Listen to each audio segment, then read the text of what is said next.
Hi, my name is Rohit. Have you ever been in a conflict, argument, fight? Have you ever been upset with someone and believed you were right? I know I'm asking a totally ridiculous question because who hasn't, right? I have, you have, we've all been there. But why? Why do we go that way? What happens to us that makes us so overwhelmed with anger, outrage, and maybe even upsets of all kinds, and tears, and you name it? The whole gamut of emotions seems to flow in our conflicts and upsets and disagreements with people. Are you familiar with the situation? If yes, I want to tell you why being right is at the epicenter of all our conflicts and all our mental disturbance, the stuff that rattles us up in our head and makes us upset and makes us angry. I'm going to tell you what the root cause is, and you're going to be surprised at how simple it is to start to shift that. But it's going to be an old habit that needs breaking, and get ready for a challenge. I'll be with you in just a moment.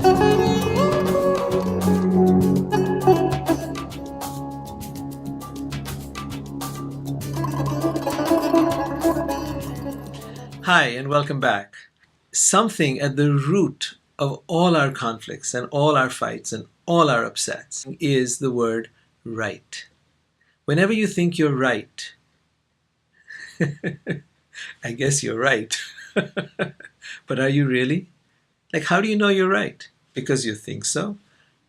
Have you ever actually wondered why the other person thinks they're right too? Have you ever thought about their point of view? Because if you did, you'd realize that you're both right. But unfortunately, what happens is we think we're right, we dig our heels in, we don't listen to the other person, we argue with them, we try to prove ourselves to be more right than they are, and the result of which is that we end up in an argument, a conflict, or even in extreme cases, battles and wars have been fought on these issues.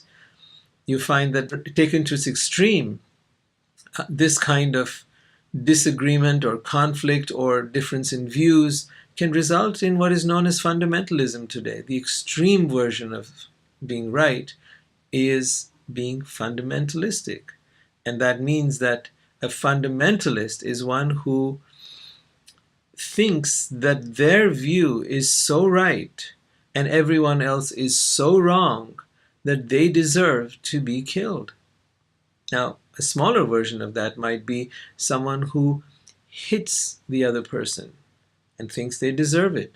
Someone who yells at someone else. They're just different degrees, but it's essentially the same problem. At whichever level it's happening, whether it's happening with you and yourself, being upset with yourself that you shouldn't have done what you did, whether you're upset with someone else for doing what they did, or whether you're upset at the world for the way things are, or the politicians in charge, or whatever it is, with your religious leaders, with the scientists, I don't care. Whatever it is you think they're doing wrong, the moment you think they're doing wrong means you think your thinking is right. Now, why is that? And how does it happen? And why do each of us have different ideas of what is right and what is wrong?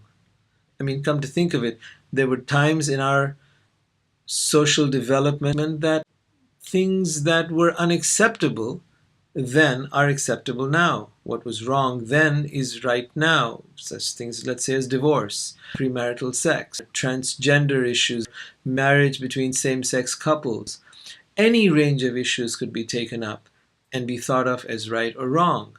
In some cultures, women still wear their head covered, but that was the case even hundreds of years ago in the Western world. Right? Women wore long dresses, and that was considered normal. So what is normal and what is right keeps changing from time to time. And each time we're faced with an issue like that, we get so upset and worked up. It's quite the wonder that we've made it this far as a civilization and haven't ripped each other apart. But the root cause of this problem is the human mind. The human mind is sort of like a computer. It arrives at certain conclusions based on whatever data it gets. And that data is often not questioned. It's often erroneous.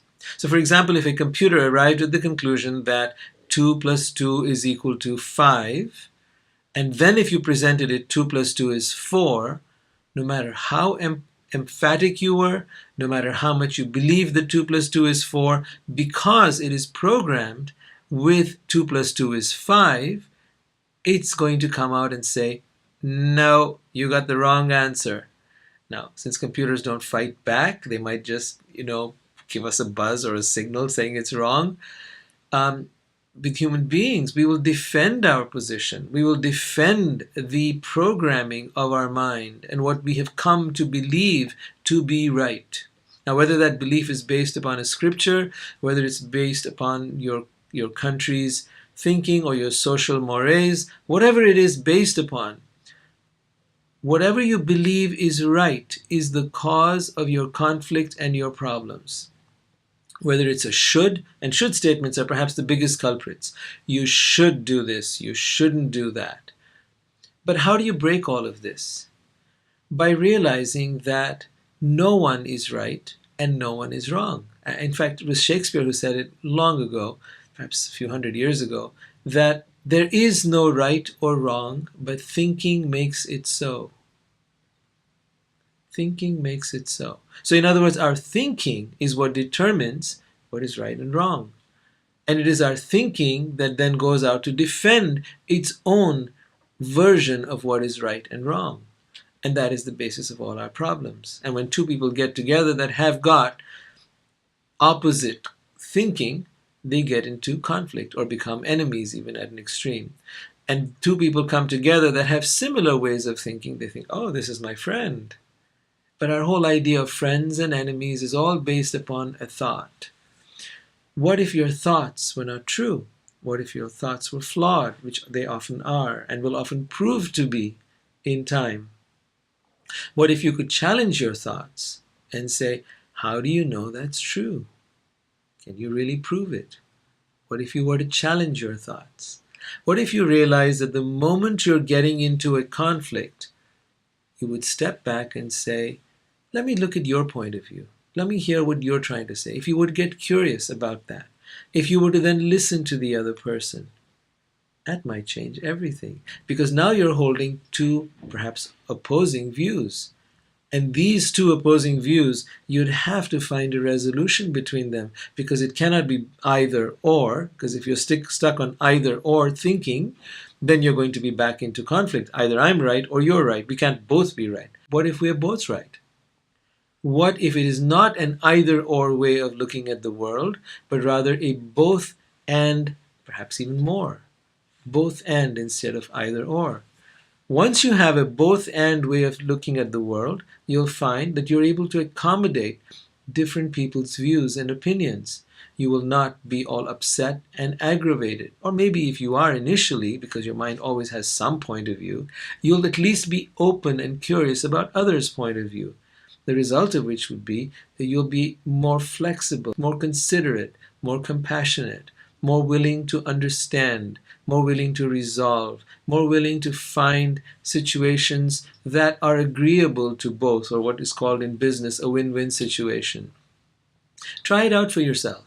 Try stepping out of your mind into the other person's mind, instead from your shoes into their shoes. Start developing what's called empathy.